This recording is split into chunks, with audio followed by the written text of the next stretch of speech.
The moment Whitney Houston stepped out of her white Mercedes on Hawthorne Avenue in Newark on October 14th, 1993, she thought she was seeing a ghost. Standing across the street, wearing a faded cleaning uniform and carrying a bucket of soapy water, was a face she hadn't seen in 15 years but would recognize anywhere. Tanya Williams, her best friend from elementary school, the girl who'd taught her how to braid hair and shared her lunch money when Whitney's family was struggling. But what happened when their eyes met across that busy Newark street didn't just shock Whitney. It brought an entire neighborhood to tears and reminded everyone watching that success never has to mean forgetting where you came from. This wasn't a planned reunion or a publicity stunt. This was pure chance, divine timing, and the kind of raw human emotion that proves some bonds can survive anything, even 15 years of silence in two completely different lives. If you want to discover more incredible untold stories from music's greatest legends, make sure to subscribe and hit that notification bell. We bring you the moments that prove our icons never forgot their roots, the reunions that changed everything, and the truths that remind us why loyalty matters more than fame.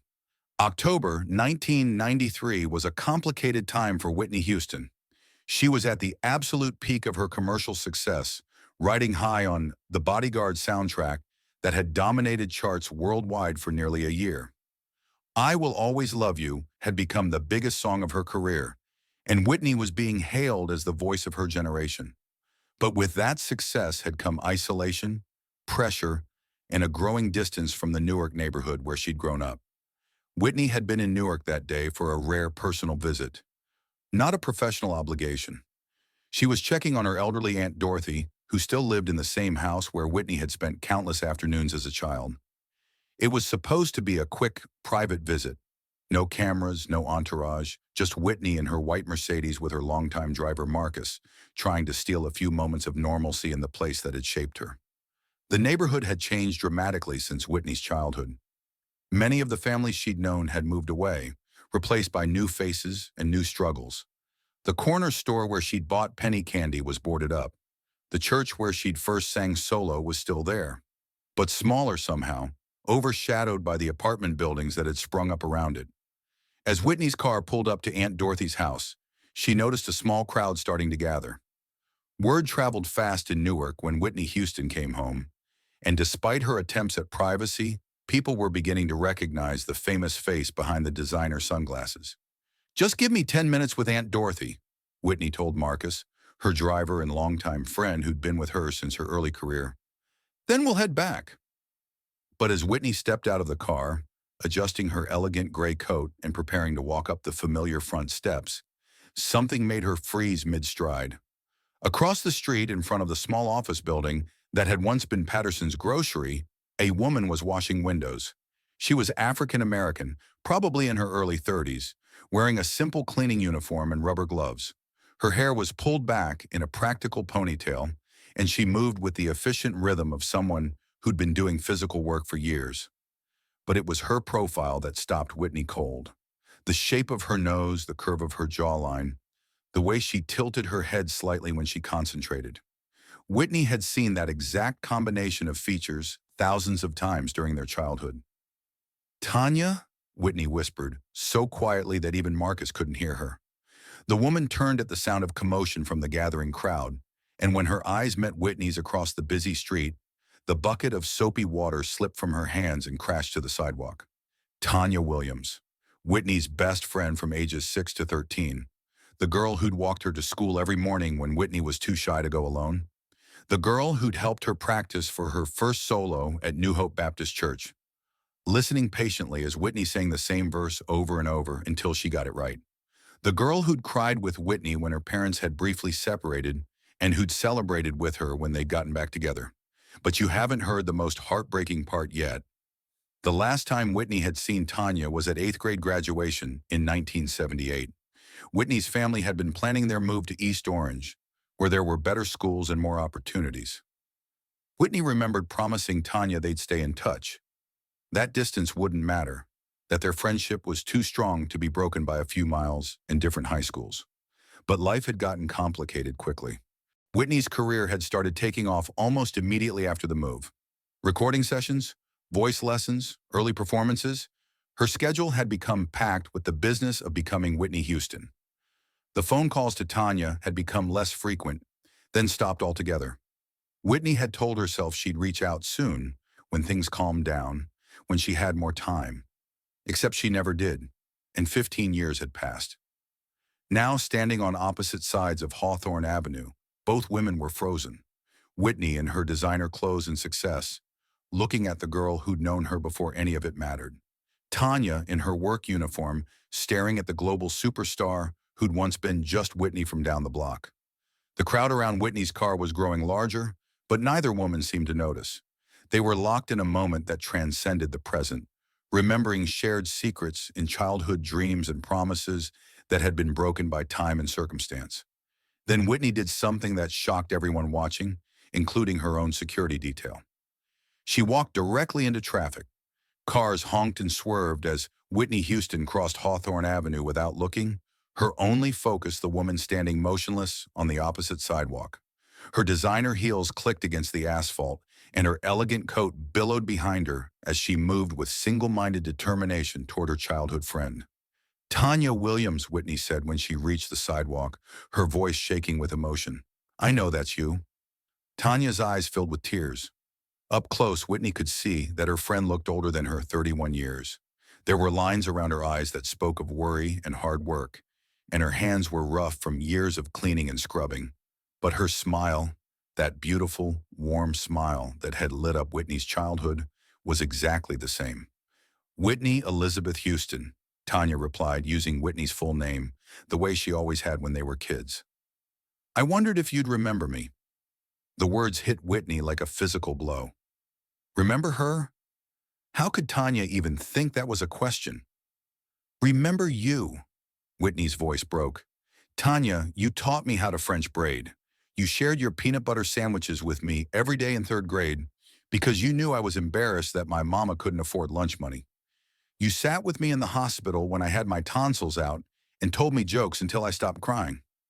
By now, the crowd from both sides of the street had gathered around them. People were pulling out cameras, whispering to each other, but Whitney didn't care. For the first time in years, she wasn't thinking about being a celebrity. She was just thinking about being Whitney. What happened next made everyone watching completely lose control of their emotions. Without another word, Whitney pulled Tanya into a hug that lasted for almost 3 full minutes. And both women began to sob. Not the polite tears of a touching moment, but the deep, wrenching cries of 15 years of regret and love and missing someone who'd been part of your soul. "I'm so sorry," Whitney whispered into Tanya's ear, loud enough for the people nearby to hear. "I'm so sorry I lost touch. I'm so sorry I let success make me forget what really mattered." "Whitney, you don't have to," Tanya started. "Yes, I do," Whitney interrupted, pulling back to look her friend in the eye. "I have to say this. You were my best friend. You knew me before any of this happened. You knew me when I was just a scared little girl who couldn't sing in front of people without getting sick to her stomach." Tanya smiled through her tears. "You still got sick right before that solo at church. Remember? You threw up behind the Sunday school building." Whitney laughed, a sound that was half joy and half heartbreak. "And you held my hair back and told me it didn't matter because God would make my voice beautiful anyway." The crowd was completely silent now, riveted by this intimate conversation between two childhood friends who'd found each other again after 15 years of separation. "What happened to us, Tanya?" Whitney asked. "How did I let so much time pass?" Tanya looked down at her cleaning uniform, then back at Whitney's designer outfit. "We grew up, Whitney. You became a star, and I became this." "Don't you dare," Whitney said fiercely. "Don't you dare talk about yourself like that. Do you know what you are? You're the girl who believed in me before I believed in myself. You're the person who taught me that friendship means showing up, even when it's hard. You're the reason I know how to love people, because you showed me what unconditional love looked like." "You're not ready for what Whitney announced next." Whitney turned to address the crowd that had gathered around them. "Everybody, I want you to meet somebody very special. This is Tanya Williams, and she's the reason I became a singer." Tanya looked shocked. "Whitney, what are you talking about?" "You remember when we were 8 years old and I was too scared to audition for the children's choir at church?" Whitney said, speaking loud enough for everyone to hear. You told me that God gave people voices so they could share joy with the world. You said if I kept my voice to myself, I was being selfish with God's gift. Whitney's voice grew stronger as she continued. You sat with me for 2 hours on your front porch, making me practice Jesus Loves Me until I was brave enough to sing it for other people. If it wasn't for Tanya Williams, none of you would have ever heard Whitney Houston sing. The crowd erupted in applause, but Whitney wasn't finished. And now I find out that while I've been traveling the world singing for millions of people, the person who taught me to be brave has been here, working 3 jobs to support her family, and I didn't even know. Tanya wiped her eyes. Whitney, I have 3 kids now. Their daddy left 2 years ago, and I've been cleaning offices at night and doing windows during the day just to keep us in our apartment. I didn't want to bother you with, bother me? Whitney's voice rose with emotion. Tanya, you are family. You don't bother family, you lean on family. What Whitney did next would be talked about in Newark for decades. She took off her expensive gold watch, her diamond earrings, and the beautiful necklace she was wearing.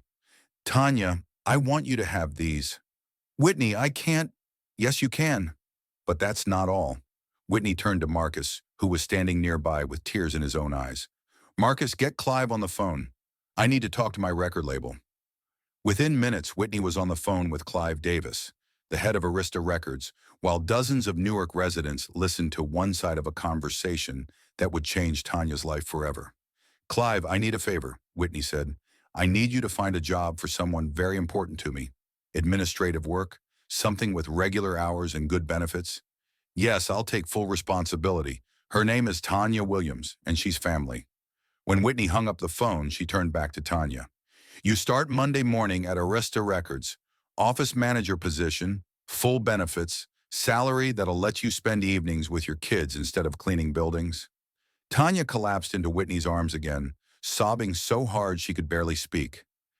I can't believe this is real. Believe it, Whitney said. And Tanya? We're never losing touch again. I'm going to be Aunt Whitney to your kids, and you're going to be the person who keeps me grounded when this crazy career tries to make me forget who I really am. The crowd that had gathered was now openly weeping. Grown men were wiping their eyes. Elderly women were hugging each other. Children were asking their parents what was happening and being told they were witnessing what real friendship looked like. But the most incredible part of this story is what happened in the years that followed. Tanya Williams did start working at Arista Records that Monday, and she became one of Whitney's closest advisors and friends for the rest of her career. When Whitney struggled with personal issues in later years, Tanya was often the voice of reason who helped pull her back from the edge. Whitney became a true aunt to Tanya's 3 children, paying for their education and being present for every major milestone in their lives. When Tanya's daughter Keisha graduated from college in 2005, Whitney sang at the celebration party. The story of their reunion became legendary in Newark. It was cited in schools as an example of how success should never make you forget your roots. The spot where they embraced became an unofficial landmark, with visitors coming to take pictures and reflect on the power of true friendship. In 2012, when Whitney died, Tanya was one of the speakers at her funeral. Through her tears, she shared the story of that October day in 1993, and how Whitney had taught her that real success was measured not by what you achieved, but by how you treated the people who'd loved you before you achieved anything. Whitney came back for me, Tanya said in her eulogy. She could have driven past, could have pretended not to see me. But that wasn't who Whitney was. She never forgot that love is about showing up, especially when it's unexpected. Today, Tanya Williams runs the Whitney Houston Foundation for Youth Development, focusing on providing opportunities for children in Newark and other underserved communities. Her office is decorated with photos from that day in 1993, including one taken by a bystander of Whitney and Tanya embracing in the middle of Hawthorne Avenue. People ask me what Whitney was really like, Tanya often tells visitors. I tell them she was exactly the same person at 30 as she was at 8 years old. She had the biggest heart, the strongest loyalty, and the deepest capacity for love of anyone I've ever known. The reunion that day changed both their lives, but perhaps more importantly, it reminded everyone who witnessed it that fame and success mean nothing if they don't make you more capable of love, not less. Whitney Houston was shocked when she saw her old friend Tanya that October afternoon. Their reunion made everyone watching lose control of their emotions because they witnessed something rare and beautiful. A celebrity who remembered that her success belonged to the people who'd believed in her first. The neighborhood still talks about the day Whitney Houston stopped traffic to hug her childhood friend. Not because it was a great publicity moment, but because it was a perfect example of what happens when love proves stronger than time, success proves less important than loyalty, and two friends remember that some bonds are too precious to let slip away. If this incredible story of friendship and loyalty moved you, make sure to subscribe for more amazing untold stories from music history. Share this video with someone who's been a true friend to you, and let us know in the comments. Have you ever had a reunion that changed your life? Your stories inspire our next videos, and we read every single one.